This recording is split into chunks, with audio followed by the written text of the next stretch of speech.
Shalom Bapak Ibu Saudara yang terkasih dalam Tuhan. Senang sekali pagi hari ini kami sekeluarga kembali menjumpai Anda dalam program kesayangan kita, Amen. Agree with God, move with God, encounter with God now. Pagi hari ini kembali saya mengajak setiap Anda untuk kita sama-sama belajar kebenaran firman Tuhan dan buka hati. Saya percaya you will be blessed by the word this morning, dan Anda semua pasti akan dikuatkan oleh kebenaran firman, karena kita percaya setiap firman yang keluar tidak akan pernah kembali dengan sia-sia.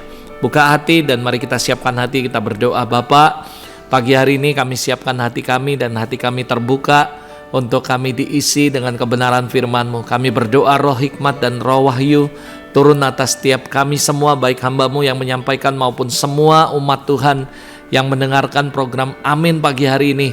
Biar kami semua boleh diberkati, dikuatkan, dan disegarkan melalui kebenaran firman-Mu. Kami percaya iman timbul dari pendengaran dan pendengaran akan firman-Mu. Dan kami sangat membutuhkan firman-Mu pagi hari ini. Berbicaralah Roh Kudus di tengah-tengah kami. Kami menyerahkan pemberitaan firman ini semuanya ke dalam tangan-Mu. Biar Roh Kudus yang ambil alih, Roh Kudus yang bekerja di tengah-tengah kami. Terima kasih, kami serahkan semuanya ke dalam tangan-Mu. Terpujilah Engkau, para malaikat Roh Kudus, lakukan bagian kalian. Layani umat Tuhan dimanapun mereka berada, supaya mereka boleh dibawa untuk mengalami Kristus secara nyata. Di atas segala-galanya, Holy Spirit, we give you this morning all the platform to do whatever you wanna do for your people in this place. Dari tempat ini, untuk setiap kami, di setiap rumah-rumah mereka boleh mengalami Kristus secara nyata. Terima kasih, dalam nama Yesus kami berdoa dan mengucap syukur. Haleluya, amin. Amin. Pagi hari ini saya dari tempat ini sekeluarga terus mendoakan Anda supaya Anda semua dalam keadaan sehat dan ada senantiasa dalam perlindungan Tuhan yang sempurna. Pagi hari ini saya mau mengajak Anda untuk kita belajar sama-sama dalam khotbah Amin pagi hari ini, yaitu judulnya Jangan Suka Mengeluh. Saudara, ini yang ditaruh oleh Roh Kudus di hati saya untuk this morning, untuk share kepada Anda semua tentang satu kalimat yang menurut saya harus Anda dan saya renungkan dan lakukan dalam kehidupan kita. Jangan suka mengeluh. Saya mau mengajak Anda untuk kita belajar sama-sama, dimulai dari hal yang pertama. What is definition daripada mengeluh? Apa sih itu pengertian daripada mengeluh, saudara? Kalau saudara pelajari dalam Kamus Besar Bahasa Indonesia berkata, keluh adalah sebuah ungkapan yang keluar karena perasaan susah atau karena menderita sesuatu yang berat. Bisa itu kesakitan, masalah, problem, dan sebagainya. Jadi keluh adalah sebuah ungkapan yang keluar dari karena perasaan kita yang mengalami yang gak enak, saudara.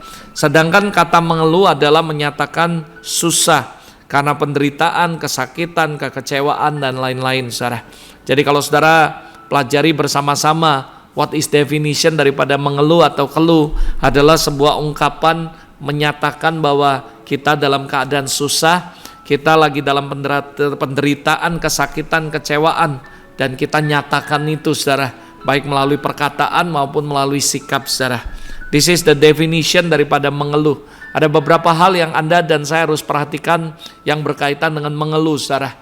Yaitu mengeluh juga berarti mengungkapkan ketidakpuasan terhadap suatu keadaan yang sebenarnya keadaannya nggak salah, saudara.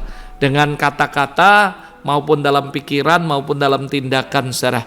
Jadi saudara, sebenarnya mengeluh itu adalah juga berarti mengungkapkan ketidakpuasan terhadap sesuatu keadaan yang sebenarnya tidak salah. Tetapi saudara, namun tanpa ada melakukan apapun untuk memperbaikinya, saudara. Dan itu adalah mengeluh, saudara. Jadi sekali lagi, garis bawahi, saudara, saya kasih note khusus, saudara. Kalau protes karena keadaan yang memang salah, itu bukan mengeluh, saudara. Contohnya ketika ada beberapa orang memprotes tentang aborsi dan sebagainya, itu bukan mengeluh, saudara. Tapi mengeluh adalah berarti saudara mengungkapkan ketidakpuasan karena keadaan yang tidak salah, saudara. Tapi tidak memperbaikinya, tidak melakukan sesuatu, saudara. Sementara kalau protes adalah yang memang melakukannya karena keadaannya salah dan mereka tidak suka, tidak setuju dengan hal tersebut, saudara. Sedangkan mengeluh artinya dia cuma mengungkapkan ketidakpuasan kepada keadaan situasi yang sebenarnya tidak salah, saudara. Jadi berdasarkan definisinya, saudara, mengeluh itu melibatkan keadaan, saudara. Sedangkan kalau kritik itu melibatkan orang lain, saudara. Mengeluh itu juga melibatkan pengungkapan ketidakpuasan, saudara. Banyak yang berkata bahwa mulutnya tidak mengeluh, tetapi mengeluhkan, tidak mengeluarkan kata-kata keluhan. Tapi ingat saudara, ada orang yang mungkin berkata, saya tidak mengeluh karena tidak ada kata-kata yang keluar dari mulut saya. Tidak ada kata-kata makian, cacian, ataupun komplain dan sebagainya. Tapi saudara harus ingat dalam 1 Samuel 16 ayat yang 7, Tuhan melihat hati, saudara. Somehow orang mengeluh tapi dia nggak mengeluarkannya, mengungkapkannya dengan kata-kata. Tapi dia dalam pikirannya, dalam hatinya dan semuanya. Dan ingat, Alkitab juga mengajarkan bahwa Tuhan juga melihat kedalaman hati, saudara. Mungkin saudara mengeluh bukan cuma ungkapan yang keluar dari mulut karena frustasi, namun kekecewaan terhadap apa yang dipikirkan ataupun apa yang ada dalam hati itu juga mengeluh, saudara. 1 Samuel 7 ayat 16 ayat 7, maksud saya bukan yang dilihat manusia yang dilihat Allah. Manusia melihat apa yang di depan mata, tapi Tuhan melihat hati. Ingat, ada ayat yang mengatakan seperti ini. Jadi ada orang yang berkata, mungkin saya nggak mengeluh, tidak ada mengungkapkan kekecewaan saya, tapi dalam hatinya dia kecewa, dalam pikirannya dia kecewa. Itu juga masuk golongan daripada mengeluh, saudara. Dan kenapa saudara harus perhatikan ini? Karena ingat, Tuhan kita bukan cuma melihat apa yang di depan mata, tapi dia juga menyelidiki dan melihat apa yang ada dalam hati kita. Karena begitu banyak orang bisa berkata, aku nggak kecewa, aku nggak ngeluh, tapi saudara di dalam hatinya dia menyimpan keluhan atau menyimpan kekecewaan, saudara. Sekali lagi, Tuhan kita tidak cuma melihat apa yang keluar dari perkataan Anda, tapi apa yang ada dalam hati Anda. Itu sebabnya hati-hati jangan suka mengeluh, saudara. Nah, yang kedua yang saya mau mengajak Anda untuk kita discuss, untuk kita pelajari sama-sama pagi hari ini, apa sih akibat kalau kita sering mengeluh, saudara? Ada beberapa akibat, beberapa efek daripada apa yang kita keluhkan. Yang pertama, saudara, itu memisahkan kita dengan Tuhan, saudara. Nanti saya akan jelasin satu demi satu, saudara. Dikatakan yang pertama adalah ketika kita sering mengeluh, saudara, maka sebenarnya kita memisahkan diri kita dengan Tuhan, saudara. Yang kedua, akibat daripada mengeluh adalah jangka panjangnya itu menjadi gaya hidup. Mungkin saudara pertama mengeluh biasa seminggu sekali, 2 minggu sekali, seminggu 2 kali. Dan kalau Anda nggak stop dan Anda terus mengeluh, saudara, maka dari sesuatu yang cuma sekali-sekali akhirnya membentuk sebuah gaya hidup dan akhirnya menjadi sebuah gaya hidup. Kalau dalam jangka waktu yang panjang always complain, always mengeluh, saudara, maka yang terjadi akibatnya bukan cuma memisahkan Anda dari Tuhan, tapi mengeluh juga bisa membuat menjadi sebuah gaya hidup Anda. Dan yang ketiga, saudara, akibat dari mengeluh akan membuat kita menghabiskan hidup yang kering dan membuat hidup kita semakin berat, saudara. Saudara, kalau kita mengeluh tidak cuma memisahkan kita dengan Tuhan dalam jangka panjang, bisa membentuk sebuah kebiasaan dan gaya hidup, tapi juga menghabiskan hidup kita yang kering ini, saudara, makin kering dan membuat hidup kita semakin berat, saudara. Saudara harus perhatikan baik-baik bahwa Allah yang kita sembah tidak suka kalau kita suka mengeluh, saudara. Saya mau kasih tahu buat Anda ini yang akan mengakibatkan ketika Anda sering mengeluh, maka saudara itu memisahkan diri Anda dengan Tuhan. Ingat, saudara, Tuhan tidak suka kalau kita suka mengeluh, saudara. Look at this verse, saudara. Perhatikan beberapa ayat yang saya mau bagikan sama Anda. Yang pertama, Bilangan 11 ayat yang pertama. Dikatakan seperti ini. Pada suatu kali bangsa itu bersungut-sungut di hadapan Tuhan tentang nasib buruk mereka. Dan ketika Tuhan mendengarnya, bangkitlah murkanya. Kemudian menyalalah api Tuhan di antara mereka dan merajalela di tempat perkemahan. Dengar baik-baik, ayat ini jelas sekali mengajarkan kita bahwa Tuhan tidak suka orang yang suka mengeluh, saudara. Orang yang suka mengeluh akan berakibat dia akan terpisah dari Tuhan karena Tuhan gak suka. Bahkan lebih sering lagi kalau terlalu banyak komplain, mengeluh dan sebagainya, maka ayat ini jelas berkata Tuhan mendengarnya dan bangkitlah murkanya, saudara. Waktu itu bangsa Israel always sungut-sungut terus, saudara. Dan ayat ini menceritakan ketika Tuhan mendengarnya, maka bangkitlah murka Tuhan, saudara. Lalu ayat yang ke-11, pasal yang ke-11 ayat yang ke-10. Ketika Musa mendengar bangsa itu, yaitu orang-orang dari setiap kaum, menangis di hadapan pintu kemahnya, bangkitlah murka Tuhan dengan sangat. Dan hal itu dipandang jahat oleh Musa, saudara. Saudara, Tuhan murka bukan karena mereka menangis, saudara. Saudara harus tahu bahwa bukan berarti loh kok kenapa ya bangsa Israel dalam Bilangan 11 ayat 10 ketika mereka nangis di depan kemah, maka bangkitlah murka Tuhan dengan sangat. Mungkin Anda akan berpikir apakah Tuhan jahat? Kita nggak boleh nangis, kita nggak boleh sedih dan sebagainya. Bukan, saudara. Saya mau jelaskan bahwa Tuhan murka bukan karena bangsa Israel menangis, tapi Tuhan murka dengan apa yang menyebabkan mereka nangis. Itu masalahnya, saudara. Sekali lagi saya mau jelaskan supaya Anda mengerti. Perhatikan baik-baik, saudara. Tuhan tidak murka ketika melihat seseorang menangis, tapi kadang-kadang yang membuat Tuhan murka karena apa yang menyebabkan mereka nangis. Saudara tahu apa yang menyebabkan mereka nangis? Yaitu sungut-sungut, saudara. Dosa yang mereka lakukan sendiri dengan perkataan mereka, yaitu mereka always complain, sungut-sungut. Itu yang membuat Tuhan marah, saudara.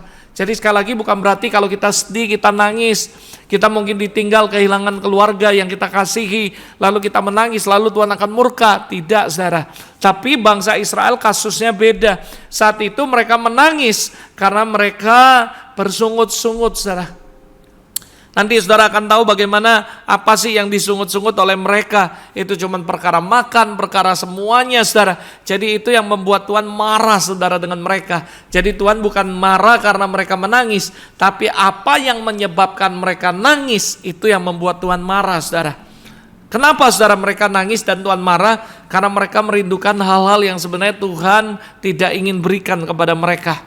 Sebelumnya mereka telah lama mengeluh, sehingga mereka kehilangan perspektif dan mulai mengikuti akhirnya keinginan daging dan keinginan hati mereka, saudara. Banyak lagi cerita dan kisah di Alkitab menulis bagaimana tentang perjalanan bangsa Israel selama di padang gurun menuju tanah perjanjian. Dan perhatikan sepanjang perjalanan mereka kita bisa melihat bagaimana banyaknya keluhan demi keluhan dan sungut-sungut mereka, saudara. Itu yang membuat Tuhan murka dengan mereka. Jadi Tuhan bukan murka karena mereka cuma komplain satu dua hal, tapi sepanjang perjalanan mereka komplain. Mereka marah kepada Musa, tidak ada kuburankah di Mesir sampai kau bawa kami mati di padang gurun. Dia ngomong, wah di Mesir banyak makanan, ada ini, ada semuanya. Lalu mereka bertengkar sama Musa, mereka always komplain, mereka nggak ada minum, mereka haus, mereka komplain, mereka kepingin makan daging dan apapun. Begitu banyak the story Anda baca dalam perjalanan the journey daripada bangsa Israel di tanah perjanjian menuju tanah perjanjian, maksud saya always diwarnai dengan keluhan, sungut-sungut, komplain. Itu sebabnya Tuhan marah karena mereka sudah mengubah perspektif mereka sudah berubah dan mereka lebih mengikuti keinginan daging mereka, keinginan duniawi mereka. Berapa kali mereka komplain sama Musa, lebih baik di Mesir. Mereka mulai membandingkan keadaan yang di tempat Mesir dengan di padang gurun, padahal mereka nggak tahu bahwa tujuan Tuhan bawa mereka, yes mereka di padang gurun, but the purpose daripada mereka adalah tanah perjanjian. Mereka perspektifnya lihat kesusahan yang mereka hadapi di padang gurun, tapi mereka nggak lihat the end daripada the journey dalam kehidupan mereka. Dalam kehidupan kekristenan kita juga sering gitu. Dalam masa proses the journey of faith dalam hidup kita, kita selalu mengubah perspektif kita, berkata sulitlah, setengah matilah dan sebagainya lah. Kita always complain and lalu terus mengeluh-mengeluh, saudara. Padahal kita nggak tahu bahwa Tuhan sedang membawa the journey, sebuah perjalanan kerohanian dalam kehidupan kita yang ujungnya adalah tanah perjanjian bagi hidup Anda. Kita harus mengubah perspektif kita. Jangan lihat apa yang terjadi hari ini, karena percayalah semua yang terjadi yang Tuhan izinkan dalam kehidupan Anda dan saya, ujung-ujungnya untuk mendewasakan Anda, menjadikan Anda lebih kuat, dan ujung-ujungnya membawa Anda mencapai tujuan yang Tuhan tetapkan dalam kehidupan Anda. Jadi hari ini kalau Anda dalam perjalanan mengalami proses, don't complain, jangan mengeluh, karena Tuhan gak suka dengan orang yang suka mengeluh. Bahkan kalau kita sudah mengeluhnya keterlaluan, maka muncul murka Tuhan dalam kehidupan kita. Ini yang harus kita jaga. Sekali lagi, ketika kita selalu mengeluh, itu akan membuat kita memisahkan diri kita dengan Tuhan. Dan kalau gak hati-hati, itu akan membuat lama-kelamaan begitu dengan jangka waktu yang panjang akan membentuk sebuah kebiasaan. Dan habisnya menghabiskan energi kita dan membuat hidup kita makin kering dan beban kita makin berat, saudara. Itu sebabnya I encourage you this morning, pagi hari ini dimanapun Anda berada, jangan suka mengeluh, saudara. Stop complain dengan Tuhan. Dan jangan mengeluh, saudara. Ini ada sebuah perenungan yang saya mengajak Anda untuk kita merenungkan sama-sama. Think about it. Apakah kita suka mengeluh, saudara? Perhatikan baik-baik. Pagi hari ini saya mengajak Anda dengan hati yang terbuka, pikiran yang terbuka. Mari kita pikirkan, reflectionkan dalam kehidupan Anda. Apakah saya orangnya suka mengeluh? Saya nggak ngomong ini lalu Anda merenung, lalu Anda mulai menghakimi orang lain. Oh, si A suka mengeluh, si B. Jangan, saudara. Tapi saya mengajak Anda untuk merenung 1 menit ini. Dan apakah Anda suka mengeluh? Jangan lihat orang lain suka mengeluh. Walaupun Anda tahu ada temanmu, keluargamu mungkin suka mengeluh. Tapi pagi hari ini saya nggak mengajak Anda untuk menghakimi mereka atau menilai mereka. Saya mengajak Anda merenung, menilai diri Anda sendiri. Apakah Anda suka mengeluh dalam kehidupan Anda? Dalam pekerjaan, apakah Anda suka mengeluh? Dalam pelayanan, apakah Anda suka mengeluh? Think about it. Pikirkan ini sama-sama pagi hari ini. Seringkali sekali lagi kita susah untuk menilai diri kita sendiri. Lebih gampang ketika kita mengeluh, kita berkata tentang sedang mengeluarkan unek-unek. Aku ini bukan mengeluh, aku ini mengeluarkan unek-unek. Tetapi ketika orang lain mengeluh, kita langsung bisa menghakimi, mengenali. Wah, lalu kita kasih nasihat buat mereka. Dan seringkali kita nggak ngaca, saudara, bahwa kita pun sering mengeluh. Hari ini, pagi hari ini, saya nggak ngomongin Anda, saya ngomongin diri saya sendiri. Saya juga merenungkan apakah saya suka mengeluh. Lalu saya menemukan bahwa beberapa hal saya kadang mengeluh. Dan saya bertobat dan saya berkata, Tuhan, saya nggak mau ngeluh. Karena saya percaya setiap pengkhotbah yang berkhotbah, dia bukan cuma mengkhotbahkan orang lain, tapi dia mengkhotbahkan diri dia sendiri. Saya percaya ketika Roh Kudus bicara dalam hidup saya, sampaikan tentang jangan suka mengeluh, saya mengintrospeksi diri saya sendiri. Saya nggak menilai orang lain suka komplain, atau saya berkata, saya ini cuma keluar unek-unek Tuhan. Enggak, tapi saya berkata, terima kasih Roh Kudus, Engkau mengingatkan saya. Dan saya mengambil sebuah perenungan, reflection dalam hidup saya. Robert, apakah kamu suka mengeluh? Lalu kalau saya temukan ternyata ada beberapa hal yang saya suka mengeluh, saya mulai mengubah kehidupan saya. Pagi hari ini dengan rendah hati, maukah Anda dan saya sama-sama belajar pagi hari ini untuk kita merenung, mereflectionkan kehidupan kita. Apakah kita suka mengeluh? Kalau kamu merasa bahwa ya Tuhan, ternyata ada beberapa hal saya suka mengeluh. Hari ini dengan rendah hati, maukah kita berubah?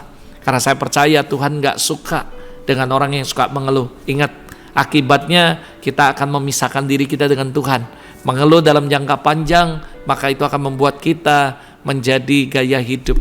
Dan kalau sampai itu menjadi gaya hidup, akan terus membuat hidup kita kering, saudara. Ada begitu banyak jemaat di gereja, mereka mengeluh, wah gak enak inilah dan sebagainya lah. Saya mau kasih tahu buat Anda, belajar untuk tidak mengeluh, saudara.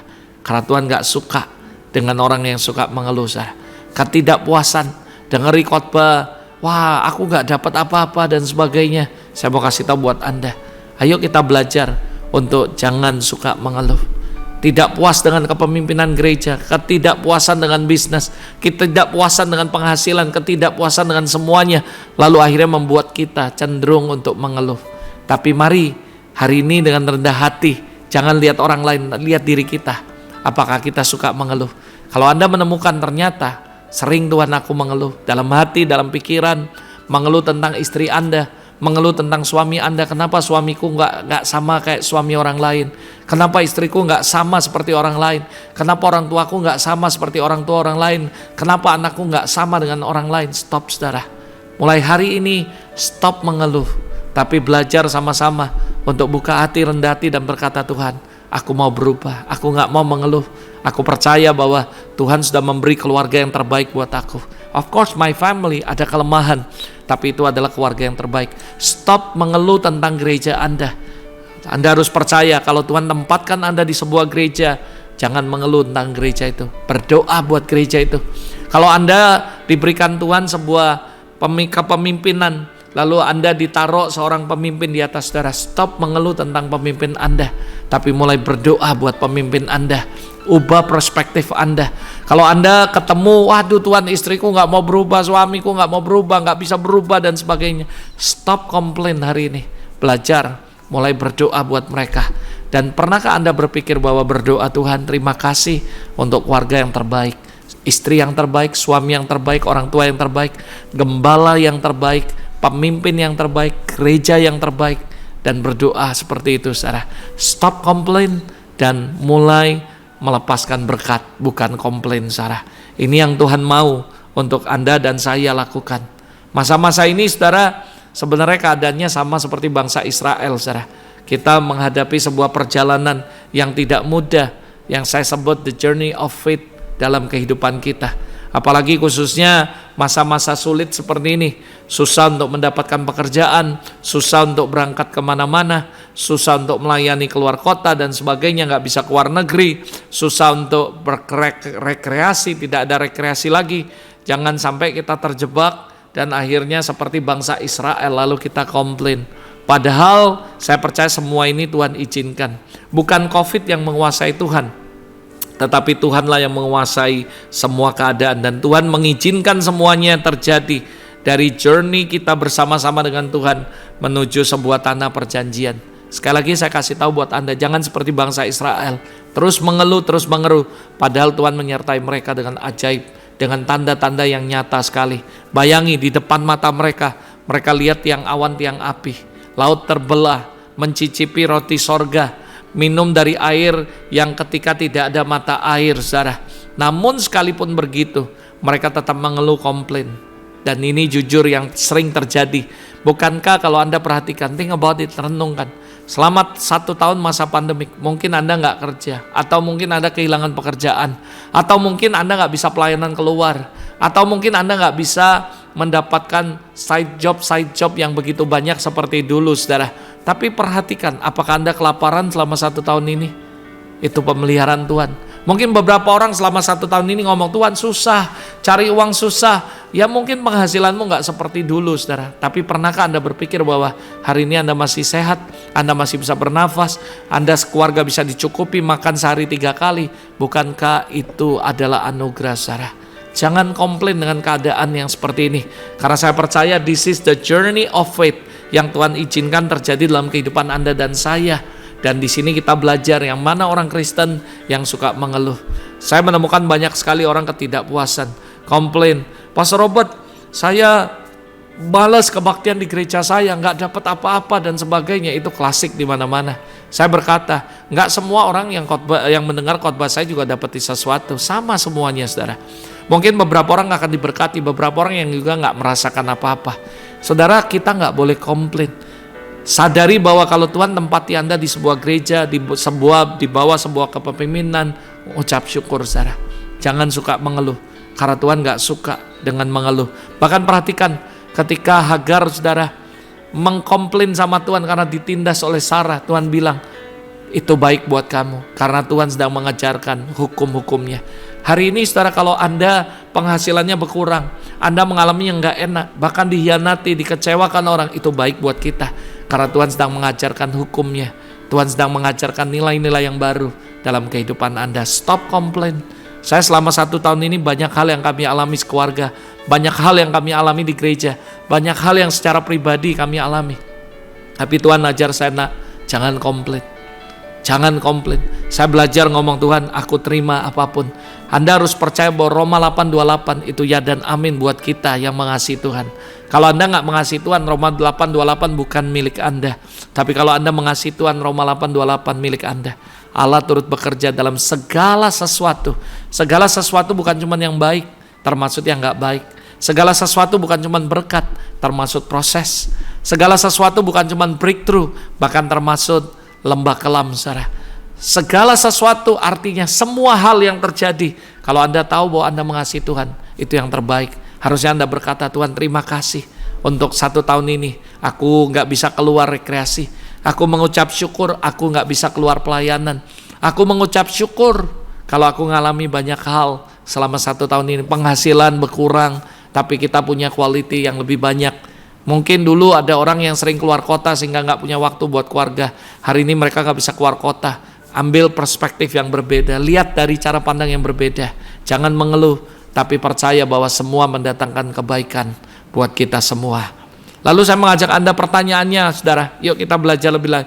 Mengapa sih orang itu suka sekali mengeluh atau sering mengeluh? Karena seringkali, saudara, kenapa? Apa yang membuat kita manusia seringkali mengeluh, saudara?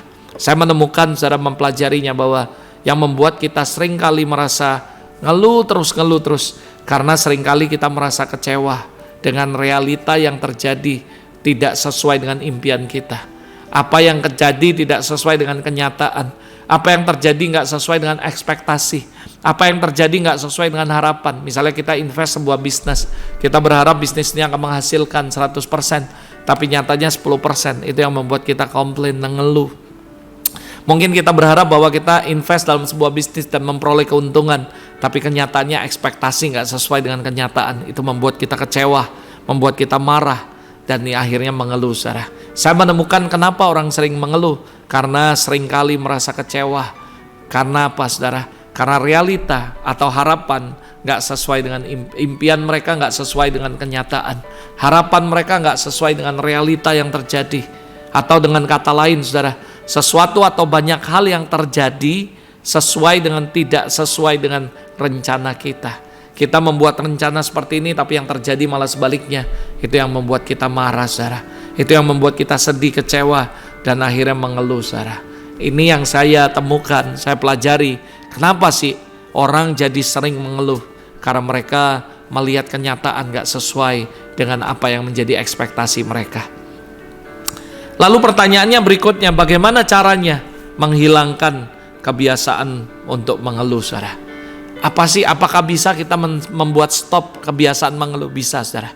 Saya mau membagikan beberapa tips bagaimana caranya untuk membuat kita hilang kebiasaan mengeluh.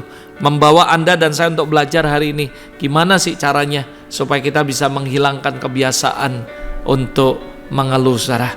Yang pertama, saudara, gimana caranya supaya kita bisa menghilangkan kebiasaan mengeluh? Yang pertama, belajar bersyukur, saudara. Bersyukur setiap hari atas seluruh pekerjaan, keluarga, kesehatan, semua hal yang kita dapati. Mungkin Anda mengekspek bahwa usaha yang Anda kerjakan akan menghasilkan 10, tapi tiba-tiba menghasilkan 5. Ngucap syukur, saudara. Belajar, saya tahu 5 sedikit dibanding 10. Mungkin Anda mengharapkan sesuatu ekspektasi yang begitu besar, tapi realitanya yang terjadi adalah kecil, gak sesuai ekspektasi Anda. Belajar untuk mengucap syukur, sehingga itu menghilangkan semua kebiasaan mengeluh.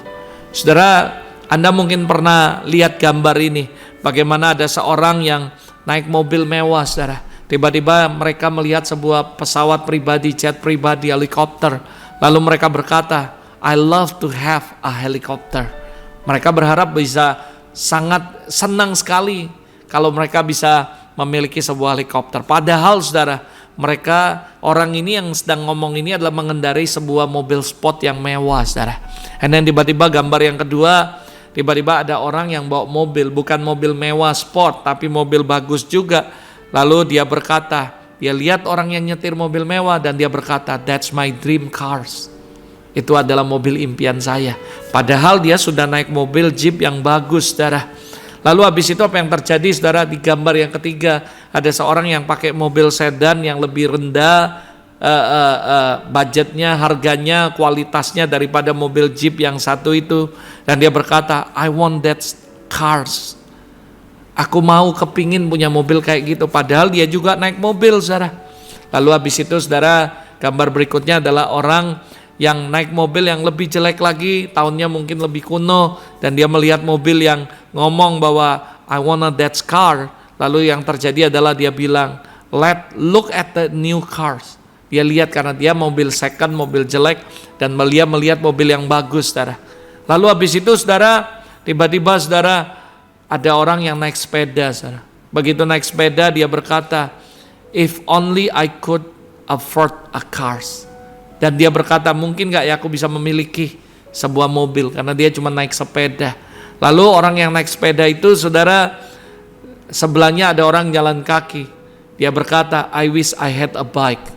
Saya berharap aku bisa punya sebuah sepeda. Lalu tiba-tiba yang terakhir, dan ini membuat kita harus belajar mengucap syukur, saudara, adalah, saudara, ketika ada seorang yang sedang duduk di kursi roda karena cacat. Dia gak mimpi apa-apa, dia cuma berkata, andai kata aku bisa berjalan, saudara. Dari cerita ini, saudara bisa melihat, dari seorang yang punya mobil mewah, mereka gak pernah puas dan mereka komplain, andai kata aku bisa punya helikopter. Mobil mewah, lalu tiba-tiba ada orang lain, mobil lain lagi, dia berkata, that's my dream cars. Lalu orang yang lain lagi, aku mau mobil itu. Lalu orang yang lain lagi, look at the new cars. Dia pengen mobil baru. Lalu orang lain lagi saudara naik sepeda, dia berkata, coba aku bisa punya mobil. Lalu yang naik sepeda ini ada satu orang lagi yang jalan kaki, andai kata aku bisa punya sepeda. Lalu terakhir saudara, orang yang hanya bermimpi, andai aku bisa jalan, karena dia adalah orang yang cacat. Dari pelajaran ini saya mengajak Anda untuk kita belajar, jangan pernah membandingkan dengan apa yang kita miliki, dengan apa yang orang miliki. Belajar mengucap syukur dengan apa yang ada yang Tuhan percayakan dalam kehidupan Anda. Jangan sering lihat ke atas, tapi belajar juga lihat ke bawah. Kalau Anda berkata kamu susah, masih banyak orang yang lebih susah. Ada orang yang gak tahu terima kasih udah punya motor, lalu dia berkata, komplain terus, aduh susah kalau punya motor. Kalau punya motor panas, kena matahari, hujan, kena hujan. Tapi saudara jangan lihat ke atas, lihat ke bawah. Masih ada banyak orang yang gak punya motor. Lalu orang yang gak punya motor, mungkin punya sepeda, dia selalu lihat ke atas, dia gak lihat ke bawah. Masih banyak orang yang gak punya sepeda, dan sebagainya. Belajar beberapa prinsip. Yang pertama, jangan pernah membandingkan apa yang Anda miliki dengan apa yang orang miliki. Dan itu akan membuat kamu iri, lalu akhirnya ekspektasinya tinggi. Dan ketika nggak sesuai dengan ekspektasi, maka kamu akan kecewa. Belajar mengucap syukur. Saya mengucap syukur untuk keluarga saya mengucap syukur untuk gereja yang Tuhan percayakan dalam kehidupan pelayanan kami. Saya mengucap syukur untuk semua yang Tuhan percayakan hari ini. Saya mengucap syukur, mungkin saya memiliki kendaraan, tapi ada banyak orang yang jauh lebih bagus kendaraannya, tapi saya nggak komplain dan saya berkata, I give thanks to the Lord. Karena saya tahu di atas langit masih ada langit, dan di bawah masih banyak saudara orang yang lebih bawah dari Anda. Belajar mengucap syukur. Ini sebuah pelajaran yang Tuhan ajarkan dalam hidup saya. Jangan terus selalu merasa bahwa kita kurang. Masih banyak orang yang lebih kurang dari Anda. Jangan selalu menganggap diri Anda susah. Masih banyak orang yang lebih susah. Mungkin ada berkata, kita gak bisa makan di restoran enak. Masih syukur kita bisa makan, saudara. Ada begitu banyak orang yang gak punya makanan, saudara. Belajar mengucap syukur akan menghilangkan semua kebiasaan komplain. Semua kebiasaan mengeluh hanya bisa dikalahkan dengan selalu bersyukur. Belajar untuk selalu bersyukur dalam keadaan apapun. Ketika kesulitan datang, ingat saudara, Tuhan pasti akan menguatkan kita dan menolong kita pada saatnya, saudara. Yesaya 41 ayat 10. Janganlah takut sebab aku menyertai engkau. Janganlah bimbang sebab aku ini Allahmu. Aku akan meneguhkan, bahkan akan menolong engkau. Aku akan memegang engkau dengan tangan kananku yang membawa kemenangan. Suatu hari ketika kami berdoa, Roh Kudus berkata, tangan kanannya akan memegang kami dan memberikan kemenangan. Jadi saudara, apapun situasi sulit yang sedang Anda hadapi, ucap syukur, percaya tangan kanan Tuhan akan memegang kita, menopang kita, dan mengangkat kita, dan memberi kita kemenangan. Sesulit apapun keadaan, ucap syukur, percaya kalau Tuhan ada bersama kita, kita pasti akan menang, saudara. Tidak selamanya badai ada akan terjadi dalam hidup Anda. Tidak selamanya, saudara, gelap, saudara. Habis gelap pasti akan terbit terang. Habis masalah proses, saya percaya ada blessing yang kamu akan terima dari Tuhan. Belajar mengucap syukur akan menghilangkan semua kebiasaan komplain dan sungut-sungut dalam hidup Anda. Yang kedua, apa yang kita lakukan supaya kita bisa menghilangkan kebiasaan yang sering bersungut-sungut? Yang kedua, gunakan apa yang kita punya untuk yang pertama, membangun dan menolong orang lain, saudara. Ketika kita menolong orang lain, kita akan tahu rasanya apa itu mengucap syukur, saudara.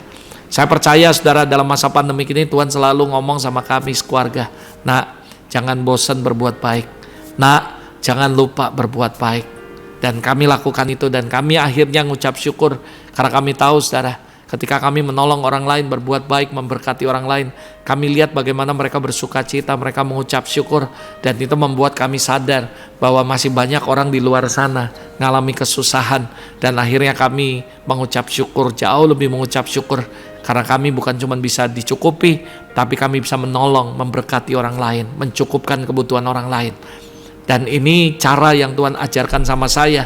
Yang pertama, belajar mengucap syukur, nak, dalam semua hal. Karena masih banyak orang yang jauh lebih susah dari hidup kalian. Yang kedua, Tuhan katakan, nak, gunakan apa yang ada padamu untuk menolong orang lain, membangun orang lain. Saya percaya ketika kita sibuk nolong orang lain, ketika kita sibuk melayani orang lain, memberkati orang lain, nggak ada waktu untuk kita komplain, nggak ada waktu untuk kita mengeluh. Justru karena kita kurang kerjaan, terlalu nganggur, akhirnya membuat kita berpikir untuk mengeluh. Tapi percayalah ketika kita sibuk melayani Tuhan, kita melayani sesama, kita memberkati, menolong orang lain, we don't have a time untuk komplain, saudara. Karena kita terlalu sibuk untuk berbuat baik, sehingga kita lupa apa itu komplain. Ketika orang sibuk dengan berbuat baik, menolong banyak orang, dia akan lupa karena tidak punya waktu untuk mengkomplain lagi, saudara.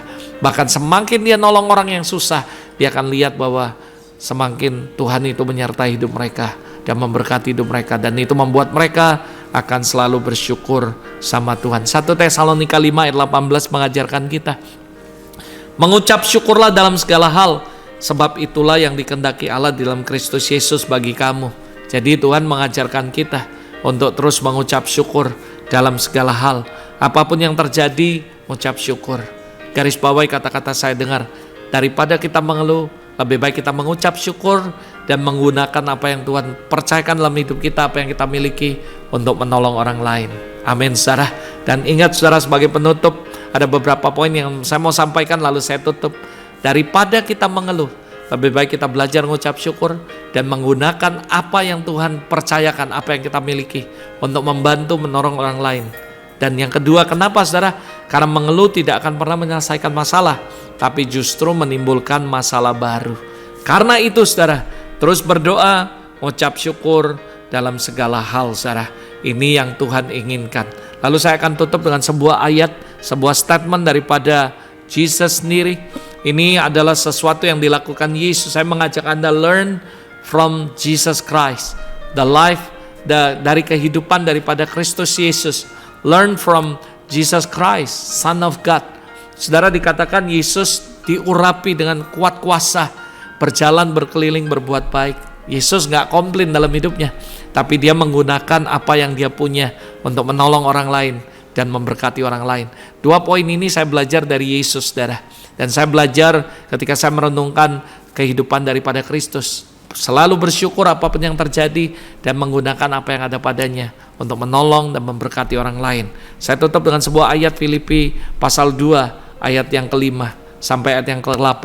Hendaklah kamu dalam hidupmu bersama menaruh pikiran dan perasaan yang terdapat dalam Kristus Yesus, yang walaupun dalam rupa Allah tidak menganggap kesetaraan dengan Allah menjadi milik yang harus dipertahankan, melainkan telah mengosongkan dirinya sendiri, mengambil rupa seorang hamba dan menjadi sama dengan manusia. Dan dalam keadaan sebagai manusia, ia telah merendahkan dirinya dan taat sampai mati, bahkan mati di kayu salib. Kita belajar dari kehidupan Kristus. Dia setara dengan Allah tapi tidak menganggap dirinya setara, merendahkan dirinya bahkan sampai mati di kayu salib. Ini yang Yesus lakukan. Dia mengucap syukur untuk semua keadaannya, dikhianati, bahkan disalib, mau dibunuh, dicaci maki. Dia mengalami hal yang gak enak, tapi dia tetap mengucap syukur dan dia menggunakan apa yang ada padanya. Tidak untuk komplain, tapi untuk menolong banyak orang. Itulah kehidupan Tuhan Yesus. Saya berdoa supaya kita bisa ngikut kehidupan Yesus. Kalau Anda baca dalam Kejadian Filipi pasal 2 ayat 5-8 dalam terjemahan The Message, ada sebuah kata kalimat yang saya kutip, saudara. Dikatakan, He didn't claim special privilege. Yesus punya special privilege karena dia anak Allah.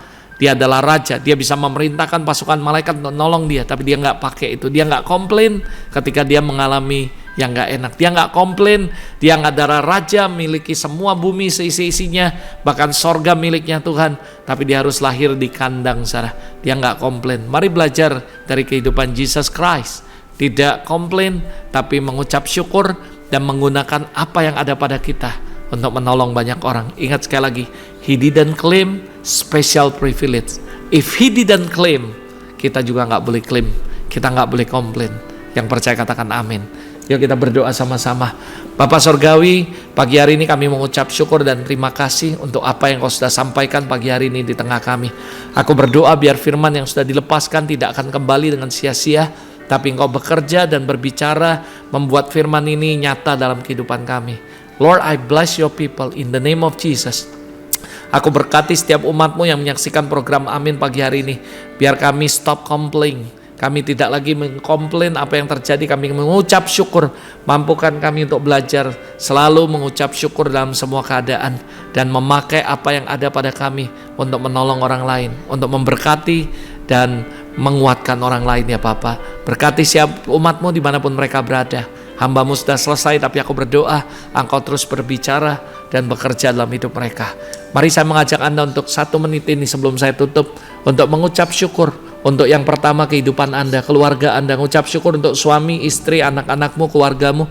Mengucap syukur untuk gerejamu, pendetamu, gembalamu. Mengucap syukur untuk kotamu, bangsamu, dan semuanya. Karena belajar mengucap syukur, jangan komplain tentang apapun. Bapa, hari ini hamba-Mu berdoa, kami mengucap syukur untuk keluarga yang terbaik yang Tuhan percayakan dalam kehidupan kami. Buat istri, anak, mama, keluarga, semuanya. Oh Tuhan, kami mengucap syukur untuk gereja, untuk semua pengurus, semua jemaat yang luar biasa. Ucap syukur untuk kota Palembang di mana tempat kami tinggal. Kami mengucap syukur untuk bangsa Indonesia. Kami mengucap syukur untuk bangsa-bangsa. Lord, I bless them, Lord. Aku berkati setiap umat-Mu, berkati bangsa kami, kota kami, dan kami mengucap syukur. Kami gak mau komplain, tapi kami mau bersyukur ya Bapak. Terima kasih, dan kami mau gunakan apa yang Tuhan percayakan dalam hidup kami untuk menjadi berkat, menolong orang, menguatkan orang lain. Bless your people in Jesus name. Amin.